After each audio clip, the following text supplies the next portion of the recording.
بيانات الراديو زي 67 كده، وفي الاخر تطلع كدبه. يا اخي سيبنا نفرح شويه، وبعدين ما تبص على التلفزيون، ما هو ناقل كل حاجه اهو. لا لا لا، المره دي الموضوع بجد صراحه بقى. النغمه الهاديه الواثقه اللي البيانات بتطلع بيها، اللي ما فيهاش اي نوع من المبالغه، مطمناني. بعدين لاول مره تحس الناس ما بتجريش ورا مؤشر الراديو عشان تعرف الحقيقه من BBC او المحطات الاجنبيه. يا محدش يعرف يضحك على الشعب ده ابدا. يا ابني المصريين خير اجناد الارض. اعلى نسبه كفاءه وانضباط عسكري ودهاء ومهاره في تاريخ الحروب. حاجه تفرح، حاجه تفرح.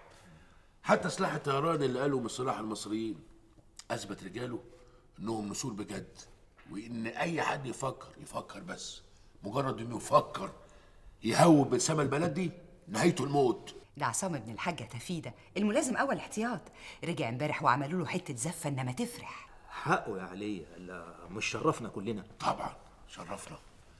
امال عمو زين ما جاش ليه؟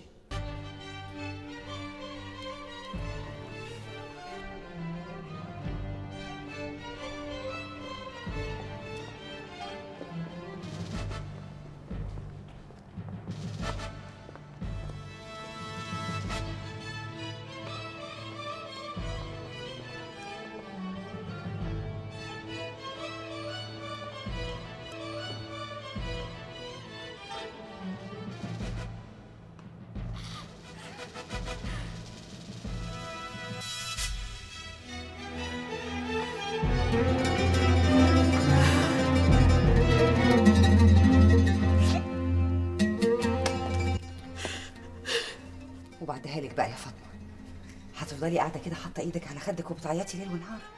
ما حدش له دعوه بيا. انا نفسي افهم انت لابسه اسود ليه؟ هم قالوا لك انه مفقود، مش ان هو استشهد لا قدر الله. ما تفوليش على الراجل بقى.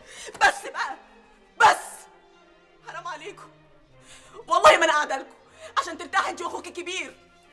يا فاطمه، فاطمه بينها جننت. استغفر الله العظيم يا رب من كل ذنب عظيم. عينه صابت البيت كله. شفت القرار بتاع وزارة الاقتصاد؟ يا عم قول سلام عليكم الاول. كارثة يا محمود، كارثة. ساتر يا رب، قول في ايه؟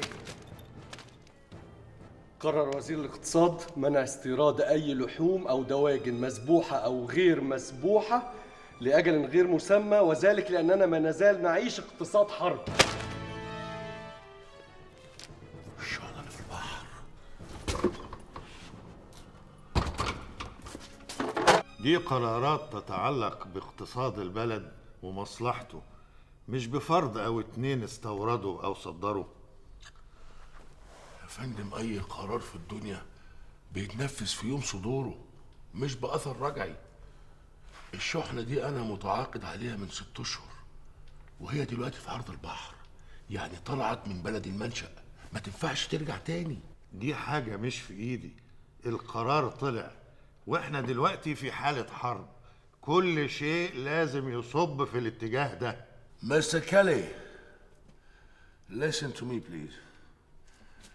There is a new law has appeared with a retroactive effect that forbids meat importation. So, the load will not enter the Egyptian ports. I know that it's not your problem. But I'm ready to turn back the load and lose half of its price. Why, Mr. Kelly? You must help me. Help me, please, Mr. Kelly. Why? So, there is no way, huh? No way. Okay.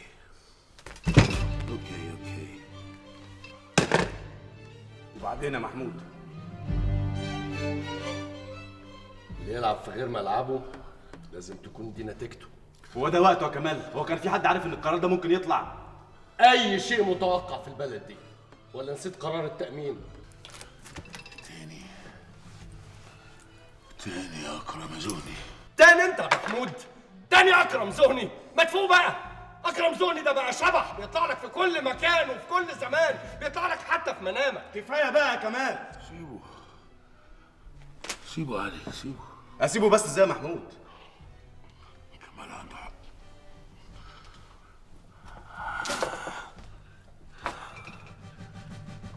انت رايح فين يا محمود؟ هروح. مش هتقعد عشان نكمل بيه كلامنا؟ تعبان شويه. محمود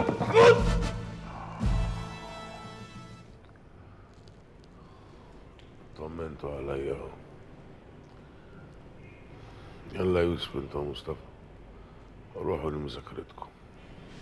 خليني يا بابا قاعد جنبك شويه. حبيب قلبي ما انت جنبي على طول.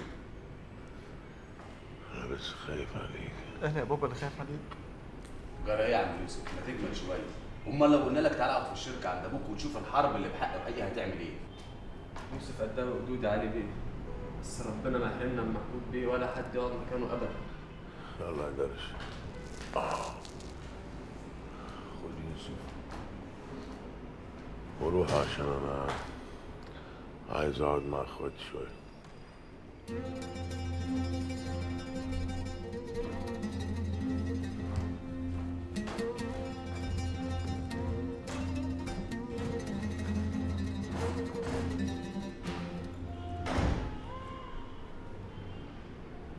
انا اسف. مش وقت ابو كمال، محمود محتاج يستريح شويه وياكل كويس وينام له حبتين. ده انا نايم من ساعه ما جيت. يا عم نام تاني، هو حد طيب؟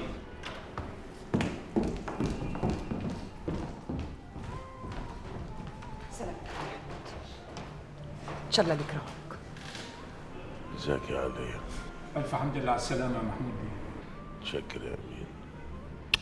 ازيك يا حبيبي؟ ازيك انت يا حاج؟ اطمن يا حاج، محمود كويس وزي الفل، بس دول شويه ارهاق، ما انت عارفه ما بيحبش يريح روحه. ألف حمد وألف شكر ليك يا رب. امال فاطمه فين؟ ما جاتش معاك يعني؟ اصلها خرجت قبل ما تعرف. أول ما هتعرف هتيجي، يمكن بكرة إن شاء الله. انا هقوم اعمل لك فرخه تاكلها. اخرجوا كلكم وسيبوني مع ابني. ايه التحيز ده بقى؟ هو محمود بس هو اللي ابنك يا حاج؟ ايوه هو ابني وانتوا ولاده. اهو كبرك اهو، وعن قريب هتبقى جد.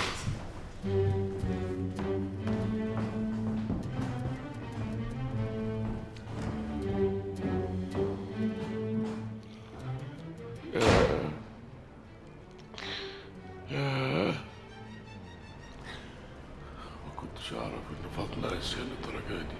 اعذر اختك يا ابني، هي بتمر بظروف صعبة عليها وعلينا كلنا. وبقينا على العموم يا ابني الدم عمره ما يبقى مية ابدا، بكره الزمن ينسيها زي ما بيعمل مع كل الناس.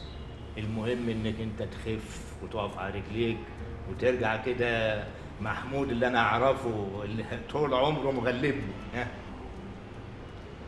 ربنا يخليك لنا يا حاج. فاكر لما انا رحت المينا وكنت بقابل واحد صاحبي وطلب لي كوبايه شاي، لقيتك داخل لي بالصينيه كده وعليها الشاي، اتاريك كنت واخد الكانتين. ها يوميها حضرتك ضربتني حته علقه. ما كنتش عارف اعمل معاك ايه يعني، ما اعرفش انت بتشتغل ايه ولا ايه يعني. انت في يوم قلت لي انا رايح المدرسه، ها لقيتك مشارك الخواجه بنايوتي في محله في مكانتين سنجر. ويوم قلت لي انا رايح اذاكر مع صاحبي، ظبطتك في المطبعه وانت عمال تطبع دروس خصوصيه وتبيعها للتلامذه، قال بتقول لي انها من تاليفك. ايه ده خد بالك على صحتك يا حاج. انا كويس ما عنديش حاجه، اوعى تفتكر ان انا يعني عجزت ولا حاجه، لا انا صحتي زي البوم. ربنا يا رب ربنا يخليك لنا وما يحرمناش منك ابدا.